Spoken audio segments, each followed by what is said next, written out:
존, 작년부터 도입된 ABS 존, 자동 투구 판독 시스템의 그 존이 전체적으로 한 10cm 정도 내려간다라고 내려간다고 보면 되고요. 그리고 또 하나가 이제 피치 클락. 이 두 가지가 가장 큰 핵심이라고 볼 수 있는데 ABS 존이 뭔지 아시나요, 혹시 소장님? 저는 대충 감만 잡고 있습니다.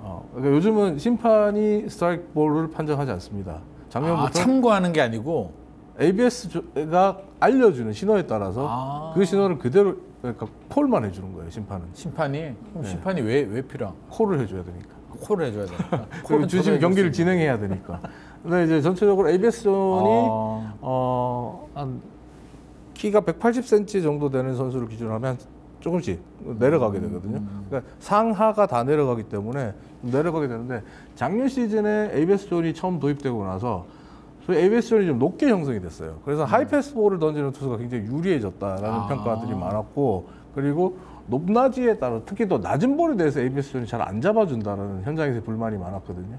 그런 것들을 이제 개선하기 위해서 이번 ABS 존을 좀 수정을 했었고요.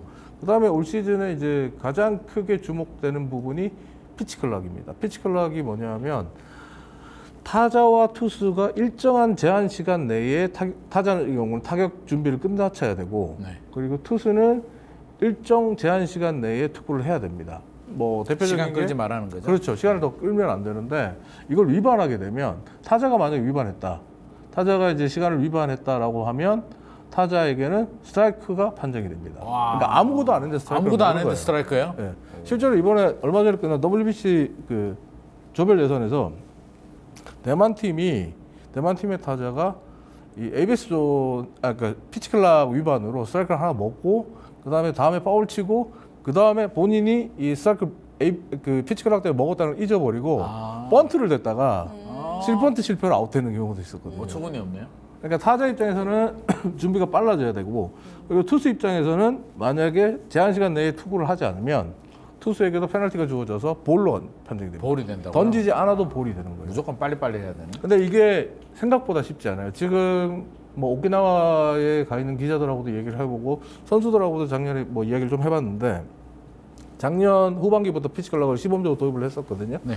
얘기를 해봤는데 쉽지 않을 것 같다. 뭐 선수들 입장에서, 왜냐하면 연습 경기에서 피치 클락을 도입해서 쓸 때 연습 경기 때는 생각할 게 실전보다 적다는 거예요. 실전 들어가면 생각할 상황이 너무 많다는 거예요. 생각을 많이 해야 된다. 좀 생각하면 지나가는 건데 투수가 20초거든요. 20초. 주자 있으면 25초. 투수가 좀 짧네요. 그러니까 짧은 사실 짧아요. 투수는 생각을 좀 많이 해야 되잖아요. 그러니까 고개 몇 번 저으면 20초 금방 가잖아요. 그러니까. 그냥 막 던져야 되네. 그러다 보니까 지금 상당히 좀 ABS 존이 낮아지는 것보다도 이 피치 클락이 도입되는 게 팀별 순위에 좀 영향을 줄 수 있다. 선수들의 경기력에 영향을 줄 수 있다라고 볼 수 있는데, 선수들 표현은 이렇더라고요. 시즌 시작 때도 깨져봐야 알죠, 뭐. 그리고 체크 스윙이라는 게 있다는데 그건 뭔가요? 체크 스윙 같은 경우에는 현장에서 계속 요구가 되고 있는 부분이 있는데, 뭐냐면 체크 스윙은 타자가 스윙을 하다가 멈췄을 때 배트가 앞으로 나갔느냐, 아니 타자 몸통 밖으로 나갔느냐, 아니면 멈췄느냐. 이거 민감하죠. 여기에 따라 스트라이크냐, 그렇죠. 뭐 아니냐가 판정이 되는데, 문제는 이렇게 지난 플레이오프 때 삼성과 LG의 플레이오프 때도 나왔습니다만은 참 애매하거든요. 애매하지. 배시 이렇게 오고. 그러다 보니까 뭐 포스트 시즌 경기처럼 아주 민감한 경기, 그리고 뭐 한 점 차 박빙의 상황에서 뭐 주자 투아웃 주자 말루 뭐 이런 상황에서 체크 스윙 아웃이 나오면 이게 항상 논란이 돼요. 그렇죠, 그렇죠. 그래서 체크 스윙을 그러니까 비디오 판독으로 하자. 체크 스윙을 필요하겠네. 네. 이걸 비디오 판독에 넣어서 비디오로 보자 라고 현장 감독들이 많이 주장을 했어요. 근데 뭐 야구 많이 보신 분들은 아시겠지만 체크 스윙 나갔을 때 보면 이게 TV 리플레이 화면과 주심의 콜이 다를 때가 있거든요. 그럼 뭐 선수들이 막 배트 던지고 막 화내고 이런 그렇죠, 경우는 상당히 많이 흥분하고 감독들도 많이 흥분하는데, 문제는 이게 기술적으로 쉽지가 않아요. 비디오 판정을 해도요. 네, 체크 스윙은 타자의 몸통 밖으로 그러니까 그 방망이가 나갔냐 안 나가냐인데, 카메라가 어떻게 설치되어 있느냐, 카메라의 각도에 따라서 보여지는 게 달라요. 실제로는 통과하지 않았는데 카메라 각도상 나간 것처럼 보일 때도 있어요. 그럴 수도 있죠. 그래서 이제 현장의 주심 콜과 TV 중계 화면상에 이 차이가 발생한다는 것도 기술적으로 이건 TV 스태프들도 인정하는 부분이거든요.